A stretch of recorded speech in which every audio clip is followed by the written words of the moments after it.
Squalls gushed into the ballroom, announcing the arrival of a storm. I stood near the foot of the altar as they swirled around me. A quiet gasp escaped my lips when a swift wind fluttered my veil off my face. Entangling with the free strands of hair, the winds tucked them behind my ear. My breath shivered when I realized it wasn't the touch of the air that brushed past my cheeks. Goosebumps ran all over my body as another zephyr caressed my neck. I parted my lips, letting out a silent, shaking breath. "Sweet," a whisper kissed my ear. Pressing my lips together, I gulped hard. Seconds felt like an eternity as I lifted my eyelids. Maybe those seconds were enchanted, or maybe my existence had come to a halt. But something surreal lingered in the distance between us when my eyes locked with the three demon lords. I half gasped and half gaped at the three of them. My heart pounded faster and faster as the three of them gazed back at me with their dark and cold eyes, holding the mystery of the night. The power they emitted was so overwhelming it made my existence seem insignificant. They were dressed in shades of gray and black three-piece suits that hugged their well-built and tall frames in all the right places, highlighting their chiseled features that only enhanced their otherworldly sinful charms. Their sharp jawlines and palely handsome faces drew me into a blank space, and their alluring eyes trapped me in an abyss. I could feel my fear amplifying with every heartbeat. Danger lurked in their eyes, and it appeared they had already possessed my heart, my body, and my soul. There was no escaping them, but I wasn't sure how long I would survive them. Or maybe there was no survival in this marriage at all. There was only surrendering. Surrendering my life, my fate, and my destiny to them. As long as I surrendered to the three of them, I might survive. Requesting the bride on the altar. The voice of the man, dressed in a hooded black robe from head to toe, brought me out of the triplets' bewitchment. Stalling my breaths, I gingerly walked up to the altar. It felt as if, even if I breathed the wrong way, they would break me apart. I didn't dare look at any of them again. There was no priest on the altar, but a sorcerer. In fact, there was no one anywhere close to the altar. I glanced at Alpha, who peered at the triplets, then lowered his gaze when he looked at me. My breath hitched as a shudder ran through my body when one triplet held my chin. He lifted my chin, making me look into his eyes. Up close, his light gray eyes were even more predatory. And my heart ran wild, just like a prey. An unsettling dread ran down my spine, breathing in the same air as him. His gaze dropped to my parted lips. Sucking in a quick breath, I lowered my gaze, pursing my lips. He let go of my chin and stepped back, standing in the middle of the other two. I stood in front of them, clutching my hands near my belly even tighter. "We are here to witness the soul pact being formed between the infernal triplets and the earthly princess of the Virgo pack, Princess Xanthea Virgo," the sorcerer said. A wedding. I knew a wedding with the demon lords would be anything but normal. But a pact? It wasn't just my body they'd claim in this marriage. They'd imprison and imprint my soul with theirs. My nails dug into my skin as tears stung my eyes. Is this really how my life will end?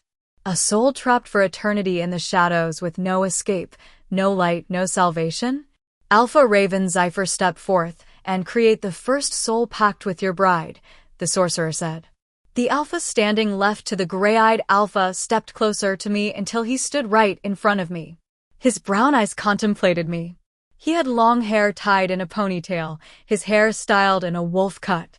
Look into my eyes, his deep voice cut through my chest. His words were impassive and colder were his scrutiny. The sorcerer walked close to us and lifted a double-ended dagger between us. I peered at the dagger that hung in the air, levitating between us. My mouth turned dry at the sight of the sharp blades. "Princess Xanthea Virgo and Alpha Raven Zephyr, I will request you to stab your ring fingers at the ends of the packed dagger," the sorcerer said. The handle in the middle of the packed dagger had a huge gem that looked as if glowing blood was constantly flowing in it. I stepped back, curling my fingers into fists. Raven held my gaze, and my body stiffened. My body wasn't under my control.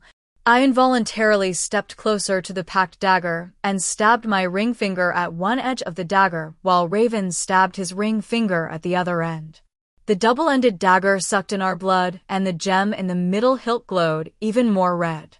A sharp pain ran through my body as, for a few seconds, it felt like I was having a heart attack. I struggled to breathe. Holding back my tears, I clenched my chest. I glanced at Alpha Valdemir, pleading for help, but all he did was lower his gaze. Everyone in the ballroom stood with their heads low. My head snapped back towards Raven. It seemed as if invisible hands were controlling my body. I looked into his eyes as the sorcerer read. Do you, Xanthea Virgo, entrust your body, blood, and soul to Raven Zephyr, your lord, your owner, and your first husband? I bit my lower lips, letting out a mournful sob. I wanted to run away and hide somewhere far away. A grave seemed like a safer place to belong than with the triplets. I wish I had an option to die. But I chose this destiny for myself. I had to take the responsibility. I do, I said, through the pain. Do you swear your eternal loyalty, obedience, and submission to him and his will? The sorcerer asked. I do, I said, breathing heavily as a feverish sensation ran up my spine. Do you promise to accept the punishment if you breach the first two vows? I knit my brows as tears trailed down my cheeks. I do. My words came out as a moan. And do you, Raven Zephyr, tie your soul to hers? I do, he said, stoically. I stumbled back as I got back the control over my body, and I instantly withdrew my finger from the dagger's pointed end. Alpha Ezra Zephyr, step forth and create the second soul pact with your bride, the sorcerer said. This time, the eyes that forcefully locked with mine were deep blue. He had short, frivolously styled hair. A mischievous glint flashed in his eyes when he saw my tears. My body was under Ezra's control. I was losing control, even over my tears. I stabbed my ring finger again at one end of the dagger while Ezra stabbed his ring finger on the other end. Do you, Xanthea Virgo, entrust your body, blood, and soul to Ezra Zephyr, your lord, your owner, and your second husband? The sorcerer said. I accepted the same vows with him as I had with Raven. And do you, Ezra Zephyr, tie your soul to hers? I do, he said in an amused tone as he took me in. Alpha Asher Zephyr, step forth and create the third soul pact with your bride, the sorcerer said.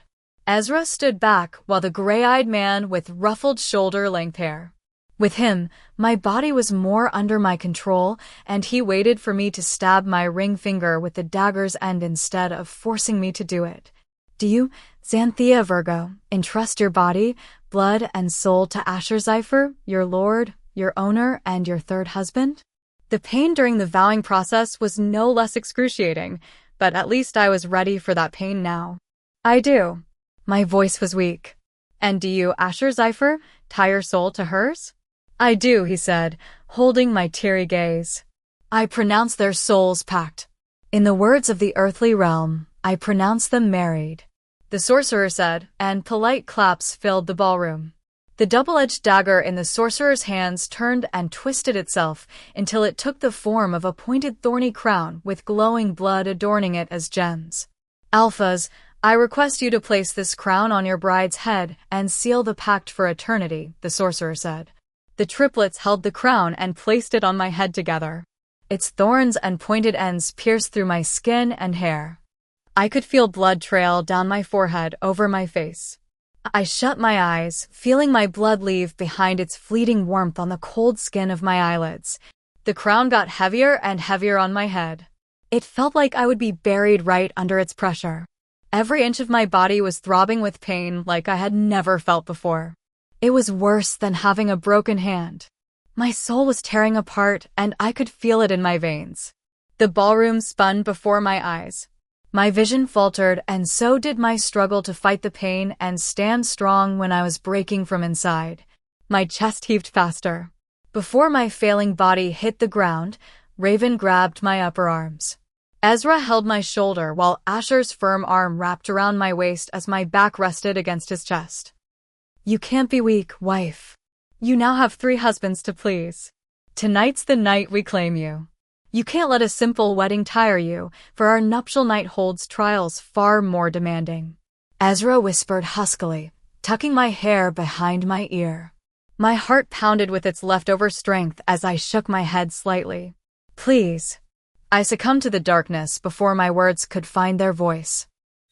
Please download Novels Ago and search the code in the upper left corner to continue reading.